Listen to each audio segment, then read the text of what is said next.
There was a time when one throne cast its shadow across continents, seas, and civilizations. A time when emperors ruled lands so vast that millions, speaking different tongues and worshipping different gods, still bowed beneath one imperial will. But history hides a darker truth. These empires did not merely conquer territory. They rewired the human world itself.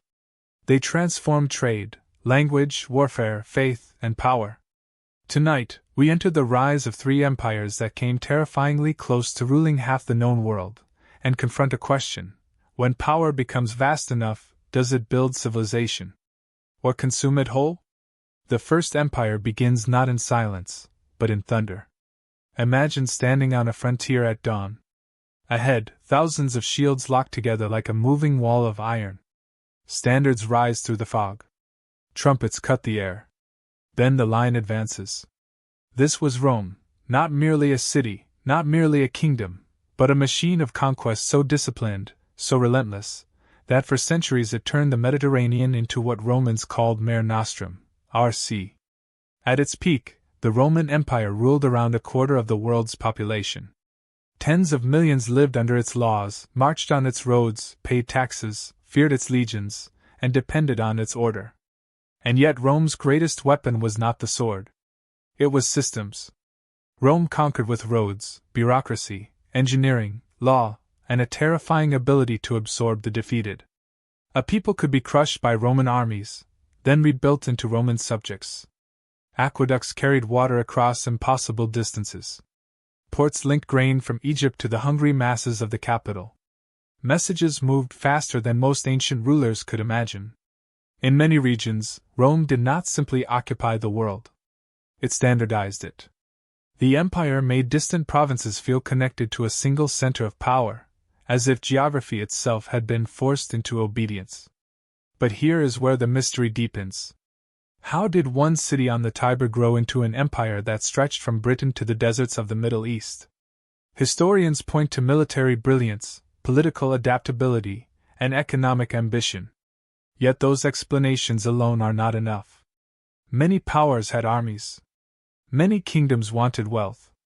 Rome did something stranger. It turned ambition into identity. To be Roman became more than ethnicity. It became an aspiration, a legal status, a promise of belonging inside the strongest structure on earth. Even enemies sometimes wanted entrance into the world they were fighting. And still, beneath the marble temples and military triumphs, another Rome was taking shape, one built on violence, slavery, and permanent expansion. Entire landscapes were reorganized to feed imperial demand. Forests were cut, mines were exhausted, and conquered peoples were folded into a hierarchy that always favored the center.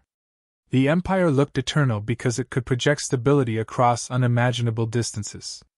But its stability depended on constant motion: more tribute, more grain, more soldiers, more frontiers. Rome was not standing still. It was running, even at its height. That is what makes Rome more than a story of greatness. It is a warning hidden inside magnificence. The empire proved that human beings could build a political system of astonishing scale long before modern technology. But it also revealed a haunting contradiction: the larger an empire becomes, the more invisible its fragility can appear. Rome seemed unbreakable while carrying the seeds of its own exhaustion. So the mystery is not how Rome conquered so much of the world. The mystery is this: when an empire becomes the center of civilization itself, how do people recognize the moment it begins to crack? If Rome was the empire of systems, the second empire was the empire of speed. It erupted from the windswept grasslands of the Eurasian steppe, where the horizon seemed endless and survival depended on movement. There, under a sky so vast it could make kingdoms feel small, a man named Temujin rose from hardship, betrayal, and bloodshed to become Genghis Khan. What followed was one of the most explosive expansions in human history. In little more than a century, the Mongol Empire grew into the largest contiguous land empire the world had ever seen, stretching from Korea to Eastern Europe, from Siberia to the Persian Gulf. Entire civilizations felt its arrival like a storm they could hear before they could see. The common image of the Mongols is simple: horsemen, arrows, destruction. And yes, destruction was real. Cities that resisted could be erased with horrifying efficiency. Fields burned. Walls shattered. Survivors carried stories so terrifying that some places surrendered before the Mongol army even appeared. But this image, while true, is incomplete. The deeper mechanism of Mongol power was not chaos. It was coordination. Their armies moved with astonishing discipline, communicated across vast distances, and adapted faster than most settled empires could respond. Cavalry units behaved like living currents, surrounding, feinting, vanishing, then striking where the enemy was weakest. Their mobility made traditional defenses feel ancient overnight. Yet the greatest twist is that the Mongols did not only destroy worlds. They connected them. Once conquest stabilized into rule, trade routes across Eurasia became more secure than they had been in generations. Merchants, diplomats, scholars, and travelers moved through Mongol territory with surprising freedom. Technologies, ideas, religions, and diseases crossed continents at new speeds. In a strange and unsettling way, the empire became an engine of early globalization. Paper, gunpowder, astronomical knowledge, artistic styles, and administrative techniques flowed across imperial space. The same force that annihilated cities also stitched distant civilizations into contact. This is what makes the Mongol Empire so difficult to understand through simple morality. It was brutal beyond doubt, yet historically transformative beyond measure. It proved that immense power could rise not from dense cities or ancient institutions, but from mastery of terrain, discipline, intelligence networks, and psychological warfare. The Mongols weaponized fear so effectively that terror itself became a military tool. But beneath that terror was a sophisticated imperial logic: reward loyalty, crush resistance, recruit talent, and govern diversity without demanding uniformity. They often cared less about what people believed than whether they obeyed. And that raises a disturbing question. Was the Mongol Empire a barbaric interruption in history, or a new kind of imperial intelligence the old world was unprepared to face? Because once the dust settled, Eurasia was no longer the same. Borders had been broken open. Civilizations that once evolved in relative distance now collided, exchanged, infected, and transformed one another. The Mongols did not merely conquer territory. They accelerated history itself. And in doing so, they revealed something unsettling about power. Sometimes the most world-changing empire is not the one that looks the most civilized, but the one that moves faster than civilization can defend itself against. The Third Empire did not thunder across a single frontier like Rome, nor did it explode from the grasslands like the Mongols. It arrived by sea. First as sails on the horizon, then as forts, ports, trade posts, gunboats, and flags planted on continents an ocean apart. This was the British Empire, the empire that came closest to turning the planet itself into an imperial map. At its height, Britain controlled territories across Asia, Africa, the Middle East, the Caribbean, North America, and the Pacific. It ruled over hundreds of millions of people. By the early 20th century, roughly 1/4 of Earth's land surface and population lay under British power. For millions, empire was not an abstraction.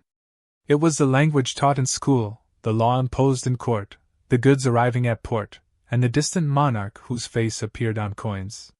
What made Britain terrifyingly effective was not only military force. It was infrastructure fused with finance, industry, and information. Steamships compressed distance. Telegraph cables allowed messages to cross oceans faster than armies once crossed valleys. Railways drove into colonized interiors like metal veins carrying imperial control. The empire could extract cotton from India, rubber from Malaya, gold from Africa, and ship it into the machinery of industrial capitalism. This was conquest transformed into system, and system transformed into world order. The empire did not merely occupy territory. It reorganized global time, trade, and labor around itself. But here lies the disturbing twist. Britain often justified empire with the language of civilization, law, progress, and modernization. And yes, it built ports, railways, and administrative structures. Yet these were rarely gifts. They were instruments. Behind the rhetoric stood exploitation on an immense scale, famines worsened by policy, economies reshaped for extraction, cultural systems subordinated, political boundaries drawn with consequences still burning today. The empire projected refinement while normalizing domination. It could speak the language of enlightenment and still govern through racial hierarchy, coercion, and distance. Its genius was not only power. It was moral camouflage. And that is why the British Empire may be the most unsettling of the three. Rome showed how systems can conquer. The Mongols showed how speed can overwhelm civilizations. Britain showed how empire can become invisible by embedding itself inside the everyday structure of the modern world. Even after colonies became independent, languages remained, borders remained, trade patterns remained, legal frameworks remained, and the psychological architecture of empire lingered. In many ways, the empire outlived the empire. So when we ask which empires nearly ruled half the world, we are asking something larger than geography. We are asking how human beings build systems vast enough to reshape reality for others. Each of these empires mastered a different force. Rome mastered order, the Mongols mastered motion, and Britain mastered networks. Together, they reveal a haunting truth. The greatest empires are not remembered only because they were large. They are remembered because they changed what people believed was possible. And perhaps that is the final warning of history. Civilizations rise believing they are building permanence, only to discover that power, no matter how global, is still only temporary beneath the long silence of time.